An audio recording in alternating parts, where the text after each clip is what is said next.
Bienvenida a la sesión 2 de la serie sobre prioridades de Walking with Purpose. No olvides tener tu guía de estudio. En ella encontrarás un esquema útil para tomar notas y seguir los temas de esta charla. En la primera sesión de video, vimos las bases que necesitamos establecer antes de centrarnos en las 5 prioridades principales de nuestra vida. Y esas bases incluían descubrir el amor de Dios por ti, determinar tus motivaciones, si te motiva el orgullo, la vanidad o la sensualidad, disminuir las distracciones y desarrollar una perspectiva eterna. Cultivar estas 4 áreas nos llevará toda la vida. Cada día necesitamos preguntarnos si vamos por buen camino. Y hoy me gustaría continuar hablando acerca de la prioridad más importante, tu relación con Dios. Empecemos por abrir la Biblia y buscar nuestro versículo guía, Colosenses, capítulo 1, versículo 18. Dice así: Él es también la cabeza del cuerpo, de la iglesia. Él es el principio, el primogénito de entre los muertos, para que sea Él el primero en todo. Eso significa que Dios quiere tener el primer lugar. Este es su deseo. Él quiere ocupar el primer lugar en todo, especialmente en tu corazón. Pero muchas cosas dificultan poner a Dios primero. A veces la vida espiritual nos parece tan compleja que nos sentimos derrotadas incluso antes de empezar. Otras veces nos cuesta confiar en Dios. Las decepciones pueden hacernos dudar si Dios está de veras de nuestro lado. Nos sentimos cansadas y agotadas y parece que es demasiado esfuerzo añadir una tarea más al día, aunque sea algo bueno. Quizá vivimos a un ritmo tan acelerado que vemos cómo nuestro tiempo se consume buscando satisfacer las necesidades constantes de los demás. Seamos realistas, no es fácil poner a Dios primero. Pero cuando lo hacemos, nuestro corazón se enfoca y todo lo demás se ordena. La reina Isabel I pidió a un hombre que viajara al extranjero por un asunto importante para ella. De veras quisiera hacerlo, pero no puedo, dijo él. Mis negocios son muy exigentes, se verían muy afectados si me voy. Y ella respondió: Señor, si usted se ocupa de mis asuntos, yo me ocuparé de los suyos. Y nuestro rey nos hace la misma promesa. Busquen primero el reino de Dios y su justicia, y todas esas cosas se les darán por añadidura. Hace años trabajé como mesera, y recuerdo que una de las cosas más importantes que tuve que aprender al inicio fue cómo levantar y equilibrar una gran bandeja llena de platos de comida. Debía levantarla y apoyarla sobre el hombro, algo que no me resultaba del todo fácil. Si colocaba la mano un poco más a la izquierda o a la derecha, toda la bandeja se venía abajo. Debía colocar la mano justo en el centro para que la bandeja no se cayera.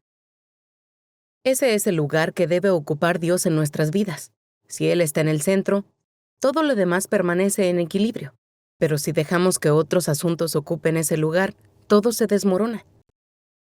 Poner a Dios primero no solo le agrada a Él, también ordena tu vida.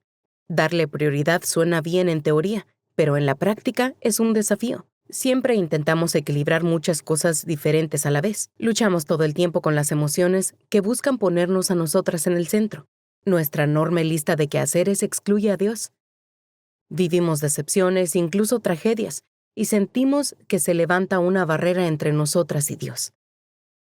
Necesitamos ir más allá de la teoría y realmente poner a Dios en primer lugar en medio del desorden de la vida. Esto es lo que hemos estado explorando juntas. En la lección 4, vimos los obstáculos para dedicar tiempo a rezar, y ahora hablaremos de 4 obstáculos que nos impiden hacer de Dios nuestra más alta prioridad. Número 1. ¿Cómo ponemos a Dios primero si no sabemos si confiamos en Él? Si alguna vez te han herido o traicionado, sabes por experiencia lo difícil que es permitir que esa persona entre en tu corazón. Y convertirla en una prioridad es aún más difícil. Cuando no confiamos en alguien, cerramos el corazón como un acto de autoprotección. ¿Y cómo puedes confiar en alguien que no conoces? A los niños se les enseña esta lección desde pequeños, no hablar con desconocidos. Sabemos que no todos merecen nuestra confianza. Si de veras queremos confiar en Dios, es fundamental que lo conozcamos. Necesitamos conocer su carácter para determinar si es digno de nuestra confianza. Hay una gran diferencia entre conocer quién es Dios realmente y conocerlo según la imagen que tenemos de Él.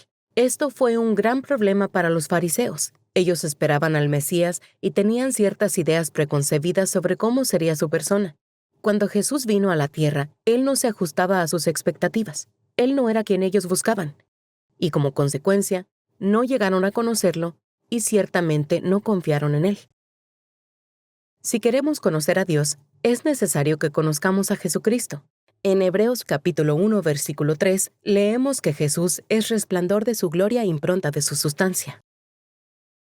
Esto significa que Él es una representación exacta de Dios. Conocer a Jesús es conocer a Dios.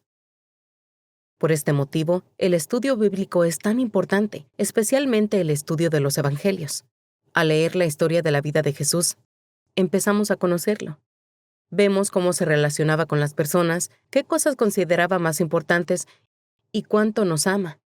Para crecer en la confianza en Dios, es esencial que creamos que Él nos ama y quiere lo mejor para nosotras. Lo vemos en el libro de Jeremías. Abre tu Biblia conmigo y leamos Jeremías capítulo 29, versículo 11. Dice así: «Qué bien me sé los pensamientos que pienso sobre ustedes, oráculo de Yahvé, pensamientos de paz y no de desgracia, de darles un porvenir de esperanza». Y luego en el capítulo 31 leemos: «Con amor eterno te he amado, por eso he reservado gracia para ti». Este es el corazón de Dios, de un Padre cariñoso y atento hacia ti. Está totalmente a tu favor. Conocer a Dios lleva tiempo, pero en algún momento necesitas dar un salto de fe. Siempre nos vemos tentadas a remar hasta la cresta de la ola, echar un vistazo y regresar a lo conocido, a lo que podemos controlar. Sin embargo, la fe es creer en lo que no vemos, y sin fe nadie puede agradar a Dios. La fe es confiar en Él aún sin tener respuestas certeras a todas nuestras preguntas. Con el tiempo debemos soltar el timón de nuestras vidas y dejar que Dios sea el capitán. Debemos permitir que Él tome el control. Y al hacerlo, nuestra fe y confianza en Él crecerán. ¿Por qué? Porque vemos que Él nos sostiene. Vemos que responde las plegarias. Vemos su fidelidad. Si siempre insistimos en tener el control, no podremos ver a Dios obrar de forma milagrosa. Esto no es algo que alguien pueda enseñarnos. Tenemos que vivir lo que significa confiar en Dios. Como dijo Rick Warren, al fin y al cabo, todos acabaremos rindiéndonos a algo o a alguien. Si no nos entregamos a Dios, nos entregaremos a las opiniones o expectativas de otros, al dinero, al resentimiento, al temor o a nuestro propio orgullo, a nuestro deseo o a nuestro ego. Cuando nos entregamos completamente a Jesús, descubrimos que no es un tirano, sino el Salvador. No es un jefe, sino un hermano. No es dictador, sino amigo. Es difícil darle el primer lugar a Dios si no confiamos en Él, y lo mismo sucede cuando estamos cansadas y agobiadas. ¿Qué hacemos cuando vivimos momentos así? Cuando apenas resistimos y tenemos poca esperanza. En primer lugar, te animo a que no dependas de tus emociones. No conozco un mejor ejemplo de una mujer que haya enfrentado el cansancio y el desgaste que Santa Teresa de Calcuta. La Madre Teresa trabajaba incansablemente día tras día, y en cuanto ayudaba a una persona enferma y sumida en la pobreza, aparecía otra en su lugar. El cansancio debió de ser abrumador. Y aún haciendo todo eso, no sentía la presencia de Dios. El hecho de que ella continuara sirviendo, aún sin sentir gozo ni consuelo en la presencia de Dios, demuestra que fue un verdadero ejemplo de una creyente firme y madura. Cristo fue siempre su prioridad, incluso cuando no podía sentir ninguna emoción por Él.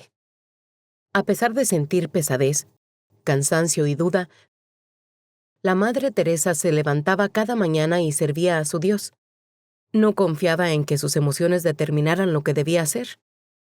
Sabía lo que Dios le había pedido que hiciera cada día y lo que hacía, lo hacía por Él.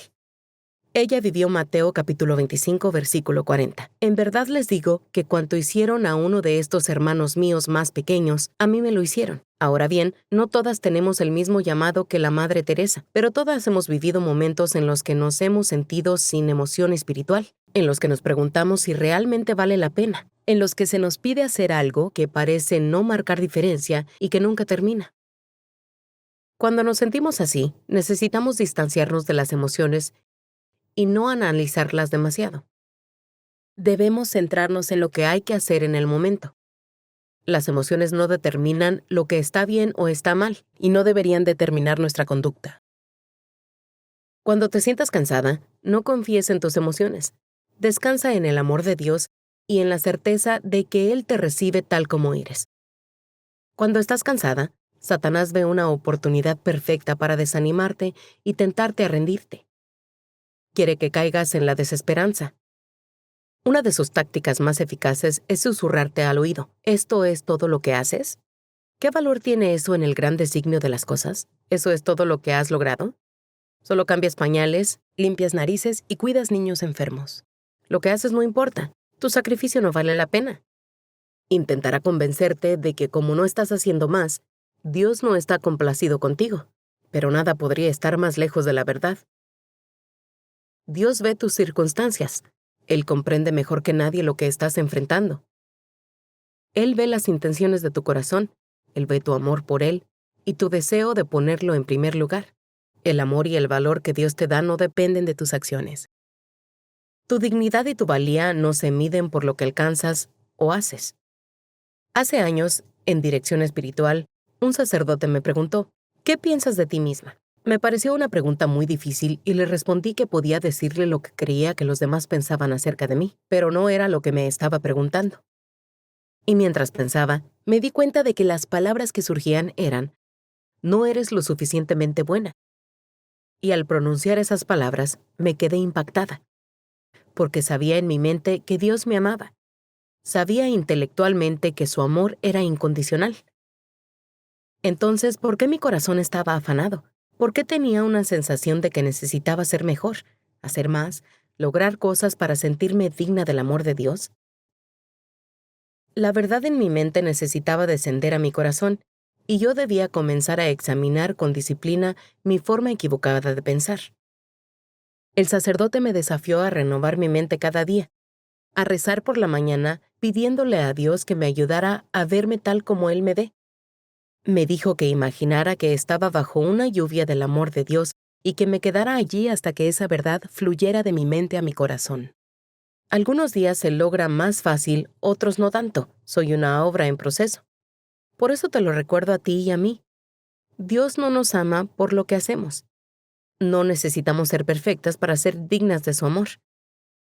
Debemos aceptarnos tal como Dios nos ve, como sus hijas amadas. Y nuestra dignidad no proviene de lo que logramos o de lo que hacemos.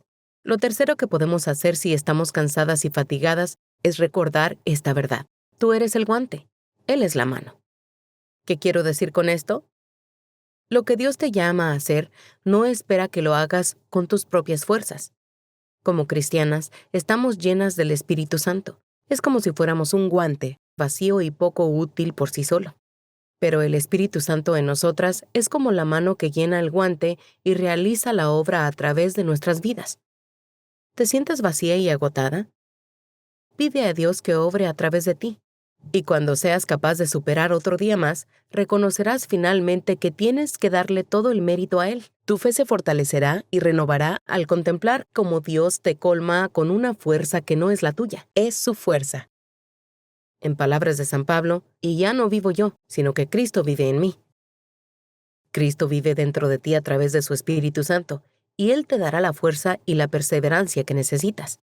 Es difícil poner a Dios en primer lugar cuando no sabemos si confiamos en Él y estamos cansadas. Y se vuelve aún más complicado cuando la vida no resulta como pensábamos que sería. Si tan solo pudiéramos caminar sin expectativas, nuestro andar sería más ligero. Pero no es así como hemos sido formadas. Antes de casarnos, pensamos en cómo será cuando encontremos a esa persona especial con quien compartir la vida. Al casarnos empezamos a imaginar cómo será la vida cuando lleguen los hijos. Tenemos hijos y empezamos a imaginar cómo será cuando por fin tengamos tiempo libre de nuevo. Y cuando llega el tiempo de descanso, buscamos algo con propósito para ocuparlo. Si la vida es demasiado ajetreada, no vemos la hora de jubilarnos. Vivimos adelantándonos esperando que la vida mejore o siga siendo buena. Nunca esperamos ni deseamos el sufrimiento. Pero la vida no es predecible. Las cosas no siempre salen como las habíamos planeado. Luchamos con descontento, infidelidad, infertilidad, hijos rebeldes, enfermedad, muerte de seres queridos, divorcio, reveses económicos. Todo esto nos impulsa a levantarnos y exclamar, «Espera un minuto, Dios. Esto no es lo que esperaba. ¿No se suponía que esto fuera así?» Si estoy haciendo lo que se supone que debo hacer, ¿por qué dejas que todo se complique así? Y sentimos la tentación espiritual de rendirnos. Recuerdo bien un tiempo de mi vida en el que todo era distinto a lo que había imaginado. Leo y yo vivíamos con nuestros 4 hijos en el extranjero. Él viajaba por trabajo más de lo que estaba en casa, y a veces no estaba segura de en qué país se encontraba. Yo educaba a nuestros hijos en casa y lidiaba con un parásito intestinal que tuve durante años, y que me tenía en cama una semana al mes. Mi abuelo, una de las personas que más quería en este mundo, estaba muy enfermo, por lo que yo volaba a Minnesota para estar con él siempre que podía. Y para rematar, nuestro jardín pasó a ser el patio de juegos de un grupo de ratas. Hablando en serio, un capo de la mafia vivía a solo 2 casas de la nuestra y estaba por salir de prisión. Nadie había cuidado la casa mientras él estuvo en prisión, pero como saldría, empezaron a limpiar y básicamente las ratas abandonaron su casa y vinieron a la nuestra. Esas ratas eran enormes, venían en grupos y corrían por el columpio de los niños y por todo el patio, y ni siquiera me tenían el más mínimo miedo. Por más que las envenenábamos, seguían regresando. La gota final fue la mañana en que encontramos una dentro del horno. En medio de tanto caos, decidí irme a la casa de mis padres un poco antes para Navidad porque me sentía muy abrumada. Durante el vuelo, una mujer murió a bordo y tuvimos que aterrizar de emergencia en Texas. Cuando al fin llegamos al aeropuerto, alquilé un auto. Me perdí de camino a casa de mis padres y apenas entré por la puerta, me eché a llorar. Dejé a los niños con mis padres y me fui a acostar. Y mientras me metía en la cama, hice una oración. Recé: Señor, he llegado a mi límite. Esto no es lo que yo esperaba. No puedo soportar más. Simplemente te pido una sola cosa. Todo lo que te pido es que no te lleves a mi abuelo contigo hasta después de Navidad. Cuando apagué la luz para irme a dormir, sonó el teléfono. Era mi tía, quien avisaba que mi abuelo acababa de fallecer. Mi primer pensamiento fue: Dios, ¿no me has oído? ¿Era demasiado pedir? Te dije que ya no podía soportar más. Y aprendí algunas valiosas lecciones a raíz de estas experiencias. La primera es esta: Jesús llora con nosotras. En Juan capítulo 11, vemos la historia de María, Marta y Lázaro, 3 amigos muy amados de Jesús. Como Lázaro estaba muy enfermo, su hermana Marta mandó llamar a Jesús, creyendo que si él venía, podría sanarlo. Por supuesto que Jesús podía sanarlo. Había sanado a un sinfín de desconocidos. Sin duda, curaría a su amigo amado. Al enterarse Jesús de que Lázaro estaba enfermo, respondió de forma inesperada. Permaneció donde estaba durante 2 días más. Cuando por fin llegó Jesús, descubrió que Lázaro había muerto y llevaba 4 días en el sepulcro. Podemos imaginar las emociones de Marta al ver a Jesús y decir: Señor, si hubieras estado aquí, no habría muerto mi hermano. ¿Cómo reaccionó Jesús ante el dolor de quienes lo rodeaban? Él estaba profundamente conmovido en su espíritu y turbado, y lloró. Sabía que tenía el poder de resucitar a Lázaro de entre los muertos. Sabía cómo terminaría la historia. Aún así, su respuesta fue llorar. Cuando Jesús vio a toda la gente desconsolada, lamentando la muerte de Lázaro, me pregunto si pensó: así no es como debía ser. Cuando creé el mundo, no existía la muerte. Nunca quise que las personas sufrieran como lo hacen. Me pregunto si su corazón no estaría abrumado al contemplar las consecuencias del pecado en el mundo que creó y en quienes lo habitan. Cuando sufrimos, Jesús llora con nosotras. Si tu matrimonio se está desmoronando, Él llora contigo. Él no creó el matrimonio para ese fin. Si tú o un ser querido se enferman, Jesús llora contigo. Él nunca quiso que existiera la enfermedad en el mundo. Cuando tus hijos se rebelan, Jesús llora contigo. Su deseo era que los hijos crecieran respetando y honrando a sus padres. Todo esto vino al mundo como consecuencia del pecado. Nada de esto era su plan. Él se aflige contigo. También aprendí que Dios jamás nos da más de lo que podemos soportar, aun cuando parece que la tragedia nos va a derrotar y que todo se vendrá abajo. Él promete ser siempre suficiente y lo es. A veces lo que enfrentamos es tan abrumador que no podemos con ello. En esos momentos, Él nos levanta y nos sostiene. No siempre nos damos cuenta de que eso está sucediendo. Probablemente conozcas el poema Huellas en la arena. Relata que un hombre soñó que caminaba por la playa con el Señor y notó que, durante la mayor parte del tiempo, podía ver 2 pares de huellas marcadas en la arena. Pero en los momentos más tristes y difíciles de su vida, solo podía ver un par de huellas. Y no entendía por qué Dios lo había abandonado cuando más lo necesitaba. Pero Dios respondió diciendo: Mi precioso y amado hijo, yo te amo y jamás te abandonaría. En los momentos de prueba y sufrimiento, cuando viste solo un par de huellas, fue porque te cargué en mis brazos. Dios nos promete que nunca nos dará más de lo que podamos soportar. Primera de Corintios capítulo 10, versículo 13 dice: No han sufrido ustedes tentación superior a la medida humana, y fiel es Dios, que no permitirá sean tentados sobre sus fuerzas. Antes bien, con la tentación, les dará modo de poderla resistir con éxito. La vía de escape de la que Pablo habla no es el escapismo, es el descubrimiento de su plena suficiencia. En medio del sufrimiento, cuando la vida nos resulta como esperábamos, nos vemos tentadas a no darle a Dios el primer lugar en nuestro corazón. Comenzamos a reemplazarlo por nosotras mismas, porque si no parece que Él esté cuidando muy bien de nosotras, entonces tomamos de nuevo el control, dejamos de rezar y dejamos de ver la vida desde su perspectiva. Incluso podemos llegar a pensar que Dios nos debe lo que tanto deseamos. Este es un terreno peligroso que nos impide adquirir la fuerza necesaria para resistir. Por eso es tan importante que en tiempos de crisis o tristeza, guardemos nuestros corazones de la ingratitud. Es tan fácil caer en la trampa de la comparación y anhelar que Dios nos hubiera dado aquello que claramente le dio a otra persona. Nunca debemos olvidar que no tenemos derecho a la misericordia de Dios. Él no nos debe nada. Nuestros pecados superan nuestras buenas obras, y por eso lo que merezco es la muerte. Si no hubiera un Salvador, estaríamos camino al infierno. ¿Y con qué frecuencia piensa en eso?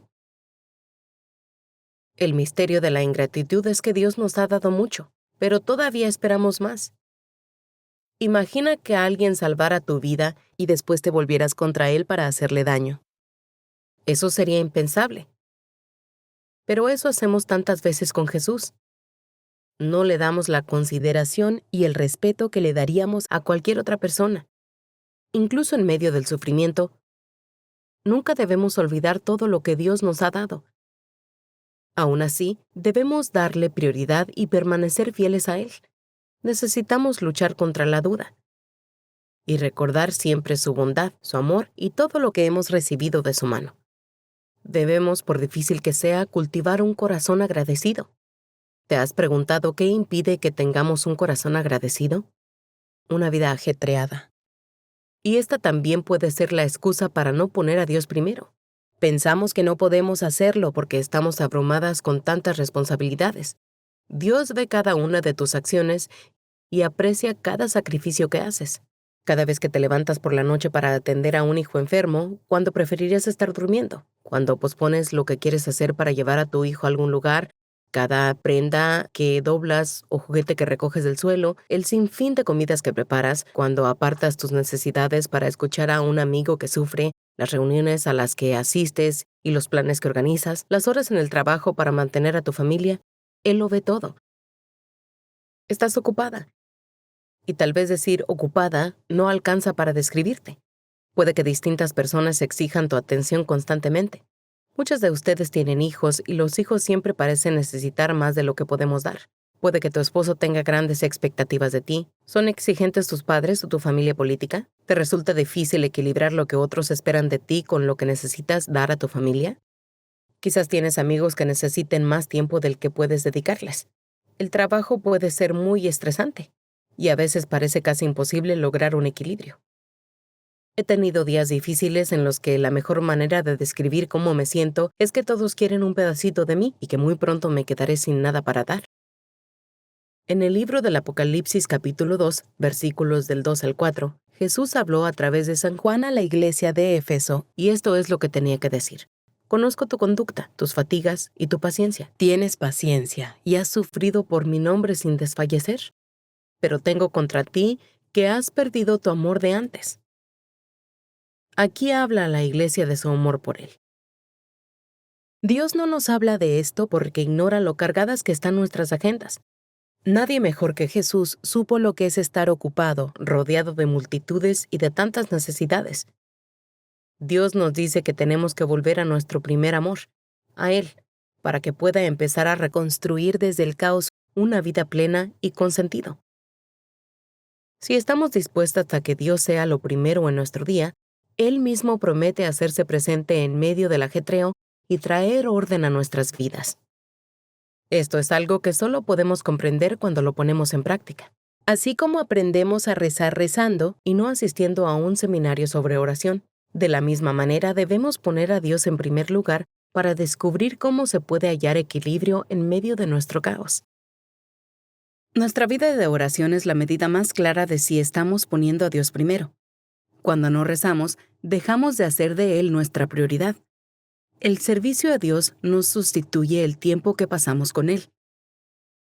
Es solo pasando tiempo en oración que empezaremos a entender qué cosas de nuestro día son más importantes para Dios y cuáles podemos dejar de lado. Nunca vamos a poder hacerlo todo, pero queremos asegurarnos de haber hecho lo que más importa. El problema es que todo parece importante. Por eso pasar tiempo con Dios nos ayuda a ver la vida desde su perspectiva. Solo Él sabe cuáles de tus compromisos son prioritarios. Quizá Dios te dio el don de poder atender muchas cosas al mismo tiempo. Quizá las personas a tu alrededor te digan que haces demasiado. Quizás sí, quizás no. Dios sabe cuál es tu límite, y tal vez sea mucho más de lo que la mayoría puede soportar. Sin embargo, solo a través de una estrecha comunión con Dios sabrás qué quiere que priorices. Es posible que tengas demasiados compromisos y necesites seleccionar cuáles vas a relegar. Dios te ayudará a ver con claridad qué cosas debes dejar y cuáles pueden permanecer. Hallar tiempo para rezar no es una opción. Debe ser lo más preciado y sagrado en tu agenda diaria. Recomiendo mucho rezar por la mañana, ya que define cómo afrontarás el día. No podría lograr nada de la manera en que Dios desea si no dedicara la primera parte de la mañana a su presencia. Y criar 7 hijos significa que hay muy poco tiempo durante el día para sentarme a rezar tranquila, en silencio. El simple intento de apartar tiempo para mí hace que mis hijos no puedan tolerar ni el más mínimo inconveniente. Y aún con todas las mejores intenciones del mundo, sé que es difícil rezar. Dios me ama sin importar lo que haga o deje de hacer, pero vivo una ilusión si creo que mis buenas intenciones o los deseos de mi corazón arreglan lo que ocurre cuando no doy a la oración la máxima prioridad en mi vida. Me gustaría compartirles algunos consejos prácticos que me ayudan con mi vida de oración. No los comparto para dar la impresión de que tengo una gran devoción. La verdad es que soy muy débil y sin la oración soy una mujer totalmente diferente. En mi caso, me preparo para la oración la noche anterior. En lugar de ver Netflix o de revisar las redes sociales por la noche, trato de organizar con anticipación lo que pueda para que la mañana quede libre. Así los almuerzos, la ropa y la mesa del desayuno quedan listos y las mochilas esperan junto a la puerta. Esto despeja mi mente y me ayuda a concentrarme. Luego, me aseguro de que todas las cosas que uso en mi tiempo de oración, mi diario, mi Biblia, mi libro de plegarias, mi rosario, estén en el lugar donde rezo. Siempre rezo en el mismo lugar. Ese es mi pequeño santuario. Cuando ya hice todo lo posible la noche anterior, me voy a la cama. Y esto es muy importante, porque me gusta dormir. Hay noches en que el descanso se acorta porque hay entregas que cumplir, pero mi meta es acostarme entre las 10 y las 10:30. Estoy convencida de que las horas de sueño previas a la medianoche benefician más al cuerpo que las posteriores. La alarma suena temprano y lo primero que hago es salir de la cama y ponerme de rodillas.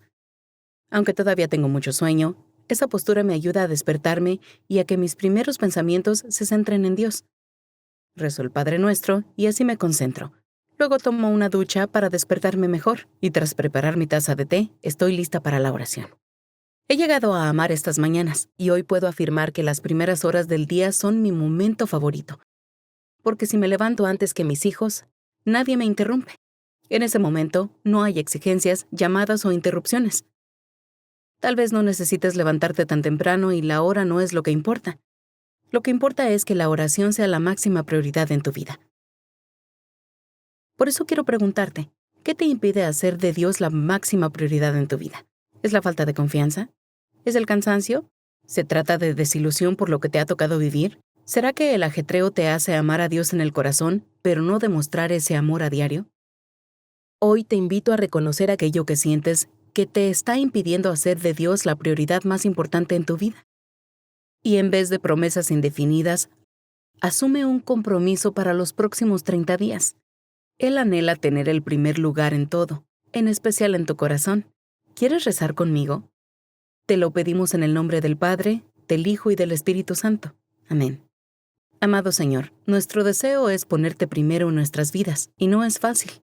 A cada una nos resulta difícil por distintas razones. Solo te pido que nos ayudes a tomarnos el tiempo para identificar cuál es la barrera que personalmente nos cuesta superar.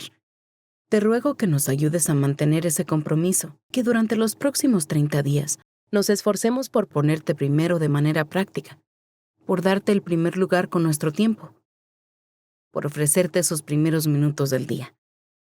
Porque sé, Señor mío, que nunca te ha superado nadie en generosidad, y que si te ofrecemos eso, lo que recibiremos será mucho más de lo que podríamos siquiera llegar a imaginar.